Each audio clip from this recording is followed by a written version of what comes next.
Assalamualaikum warahmatullahi wabarakatuh. Ketemu lagi dengan saya, Ibu Atmaji, yang kali ini akan saya jelaskan tentang interaksi antara konsumen, produsen, dan efisiensi pasar.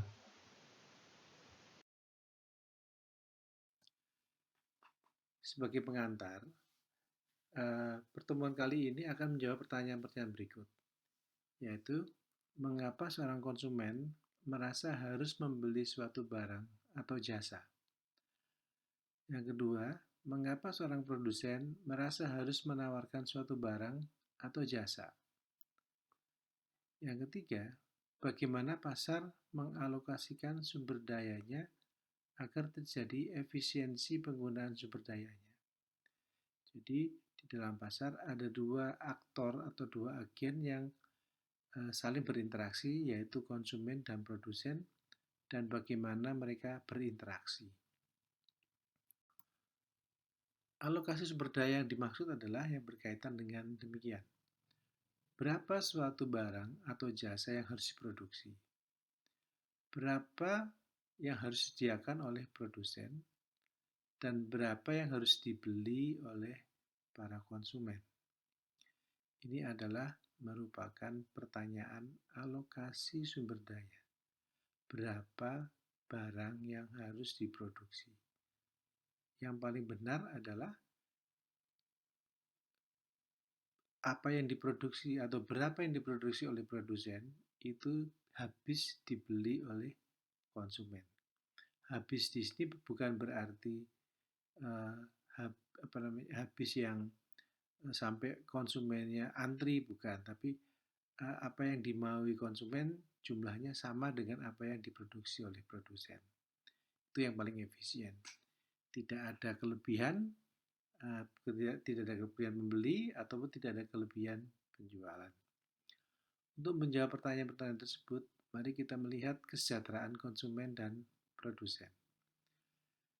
Di sini kesejahteraan konsumen kita lihat dari willingness to pay atau kemauan untuk membeli atau membayar. Kemauan untuk membayar atau surplus konsumen. Itu adalah kesejahteraan konsumen. Kesejahteraan produsen adalah willingness to sell atau kemauan untuk menjual atau disebut juga surplus produsen. Willingness to pay adalah kemauan maksimum seorang konsumen untuk membayar pembelian suatu barang ataupun jasa. Jika kita mau beli coklat ya, atau wedang coklat gitu ya, berapa uang yang maksudnya berapa harga yang bisa saya terima agar saya mau membeli coklat, ya, wedang coklat. Seandainya saya hanya bisa mengatakan saya hanya mau membeli wedang coklat itu tidak mau lebih dari 10.000 dan ternyata harganya 7.000, maka saya mendapatkan surplus konsumen sebesar 3.000. Jika saya hanya mau membeli coklat seharga 10.000 tetapi harga coklatnya adalah 13.000, maka saya tidak akan membeli. Jadi saya membeli jika ada surplus konsumen. Coba kita lihat ilustrasi berikut. Sabar mau membayar sampai dengan Rp20.000 untuk membeli satu mangkok soto ayam. Subur hanya mau membayar Rp5.000 untuk membeli satu mangkok soto ayam. Keduanya menghadapi barang yang sama, soto ayam. Tetapi mereka memiliki selera yang berbeda terhadap satu mangkok soto. Ya. Nah, harga satu mangkok soto ayam adalah Rp9.000. Karena tadi Sabar itu hanya mau membeli sebesar Rp20.000 dan Subur hanya mau membeli sebesar Rp5.000, maka hanya Sabar yang mau membeli soto dengan harga Rp9.000. Subur tidak membeli satu mangkok soto ayam karena total biaya yang harus dia keluarkan lebih besar daripada nilai kemauan yang dia ingin dia ingin ambil dalam semangkok soto ayam. Ya.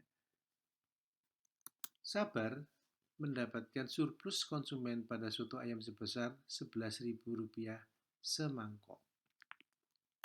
Apakah Sabar mendapatkan uang sebesar Rp11.000 setelah menghabiskan satu mangkok soto ayam? Ya, tidak. Ya, tidak. Karena Rp11.000 itu adalah nilai kepuasan yang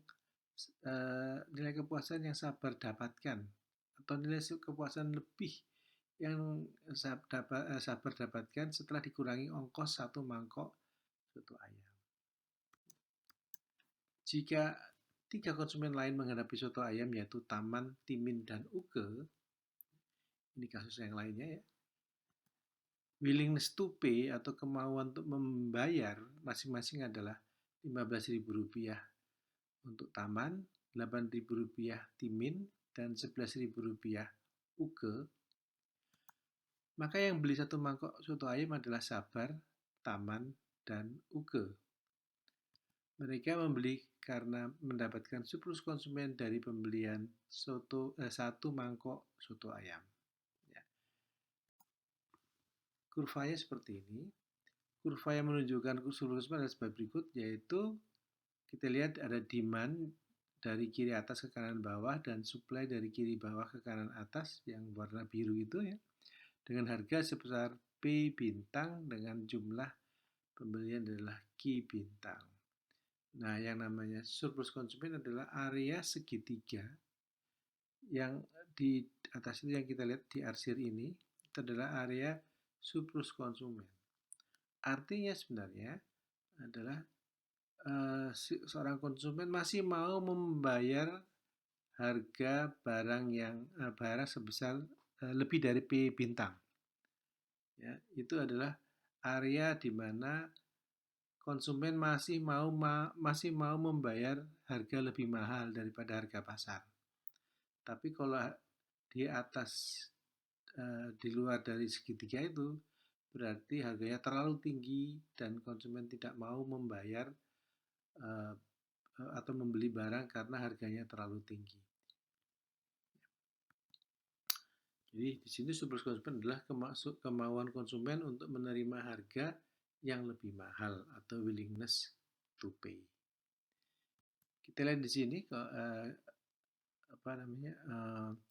ilustrasinya ya, di situ Sabar, Taman, Uke, Timin, dan Subur dengan willingness to pay adalah Rp20.000 untuk satu mangkok soto ya.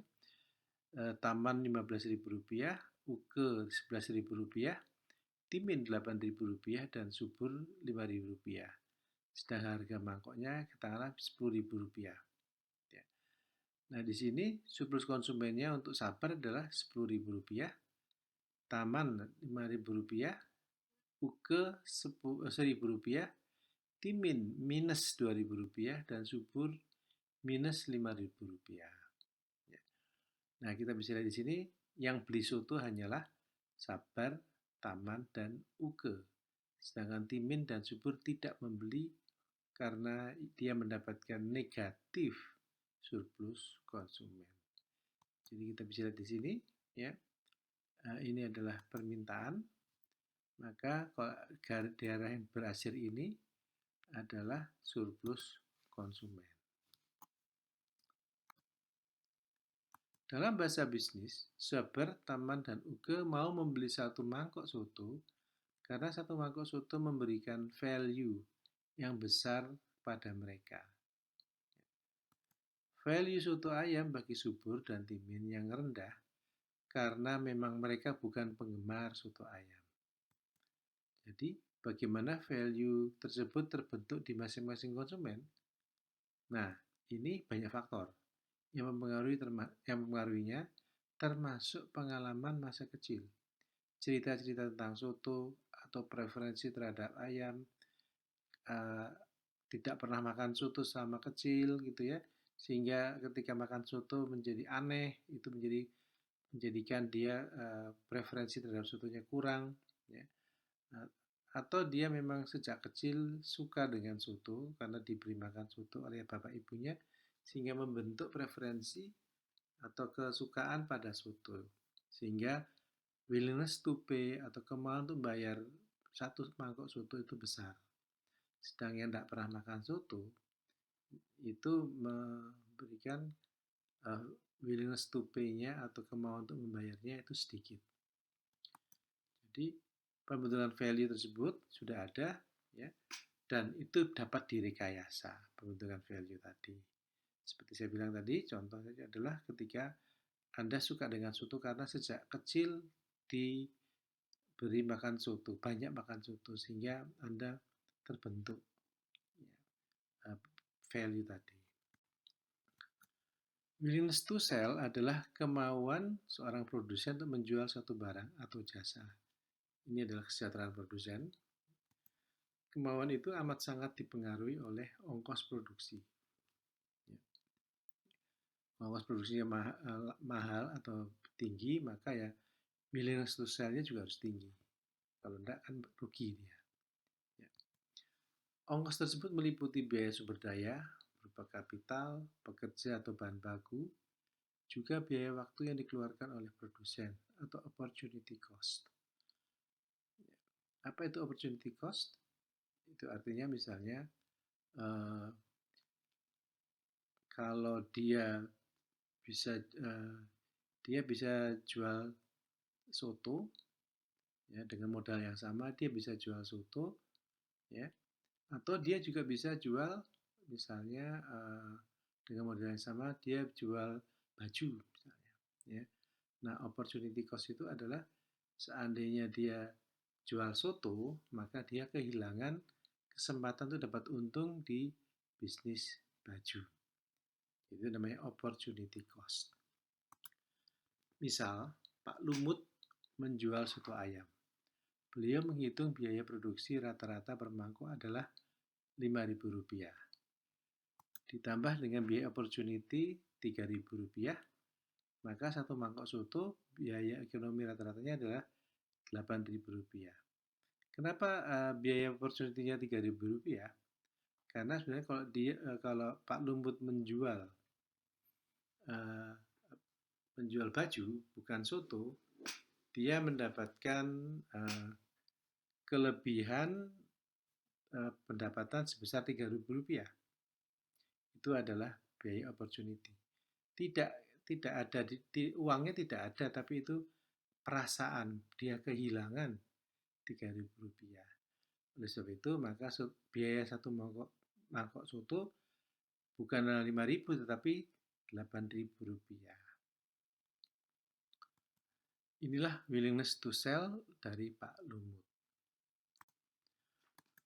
Jika ada 3 penjual soto ayam, Pak Lumut, Pak Noto, dan Bu Rina, masing-masing memiliki willingness to sell adalah Rp8.000 dari Pak Lumut, Rp9.000 Pak Noto, dan Rp10.000 Bu Rina.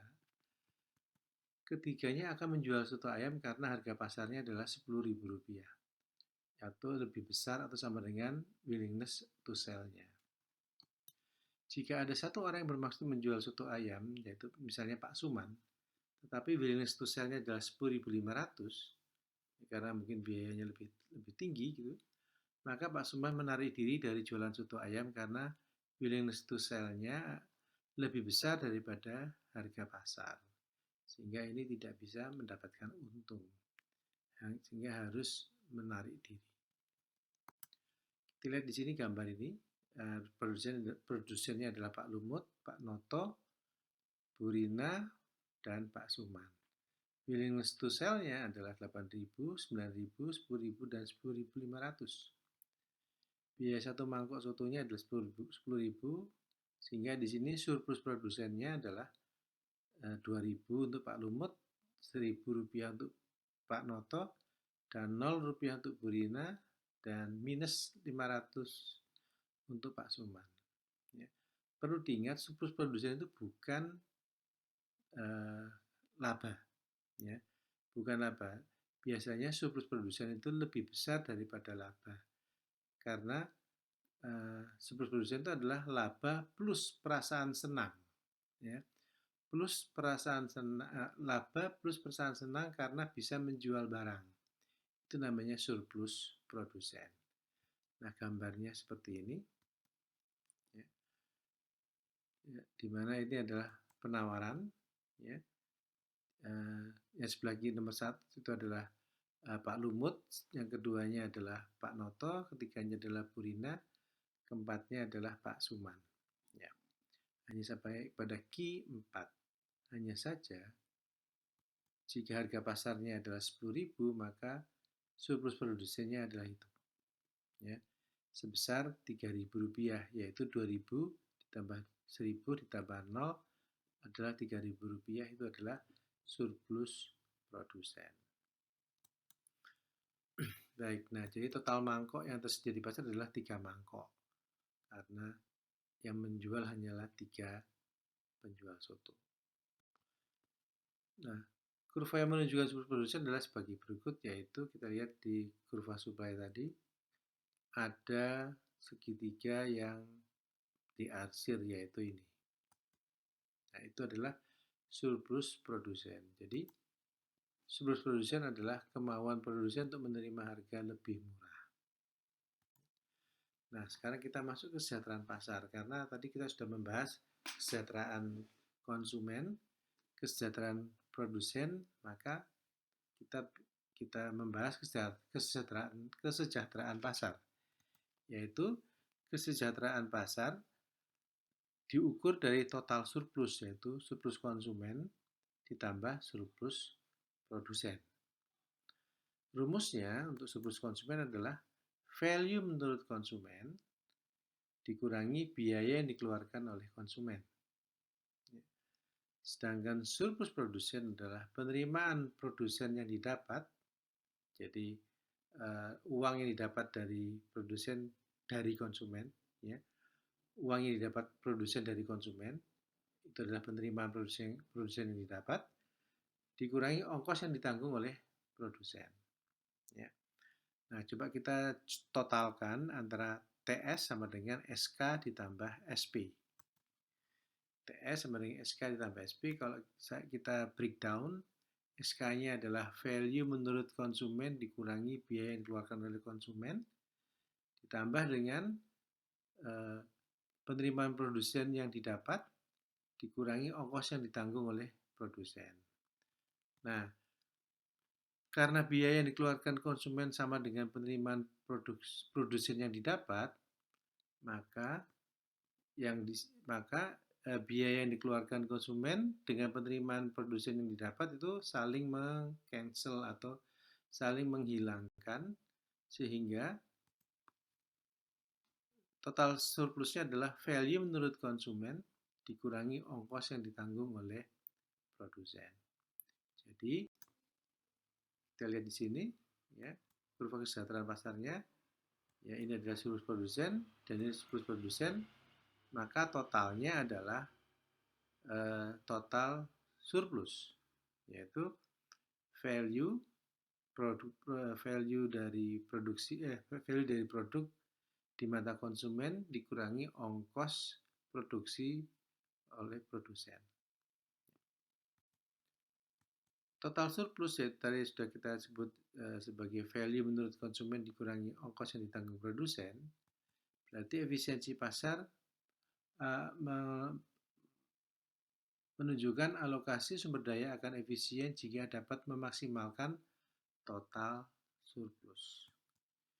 Efisiensi berarti jumlah barang yang dikonsumsi memberikan value atau kepuasan yang paling besar bagi konsumen. Ya, itu adalah kalau kita dari konsumen yang paling bagus bagaimana? Yaitu memberikan kepuasan yang paling besar. Sedangkan yang kedua adalah barang yang terjual diproduksi dengan biaya yang paling rendah, itu adalah efisien. Ya. Kemudian kenaikan kuantitas barang tidak akan mengubah total surplus. Itu adalah efisiensi. Nah, ini ada lagi, jika terjadi excess supply atau penawaran lebih besar daripada permintaan, berarti harga pasar lebih murah daripada harga keseimbangan. Maka banyak produsen yang memiliki ongkos melebihi harga keseimbangan dan terdesak untuk menutup usaha karena keuntungannya negatif. Ya. Di sini excess supply tadi sudah saya sebut adalah penawaran lebih besar daripada permintaan, kecenderungannya menekan harga lebih rendah. Ya. Nah, kalau menekan lebih rendah, ini akan